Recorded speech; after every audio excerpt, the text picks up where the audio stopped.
Guys, আজকে আমি তোমাদেরকে আমার ছাদ বাগানের কিছু গাছ দেখাবো। তো চল, আমি এই নয়নতারা গাছটা, কারণ আমার নয়নতারা গাছ খুবই পছন্দের। এই কারণে তোমাদের কার কার পছন্দের এই নয়নতারা গাছ অবশ্যই কমেন্টে বলে যাবে। কাটা মুকুট গাছটা তোমরা দেখতেই পারছো। হাতি গাছ, ফুল গাছ, কার কার বেলে ফুল পছন্দ অবশ্যই কমেন্টে বলে যাবে।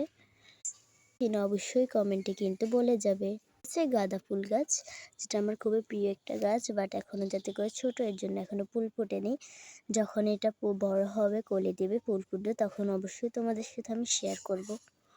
তুলিকা, এই গাছটা আমার খুবই ভালো লাগে। দেখো কত সুন্দর ফুল ফুটে। গাছগুলো এগুলো কে কে চিনো অবশ্যই কমেন্টে এগুলোর নাম বলে যাবে। আসলে আমি জানি না, এই কারণে তোমাদেরকে জিজ্ঞেস করে দিচ্ছি। তোমরা কে কে জানো কমেন্টে বলবে। এরপর আছে অপরাজিতা গাছ। দেখো, এরপর হচ্ছে এই গাছটি,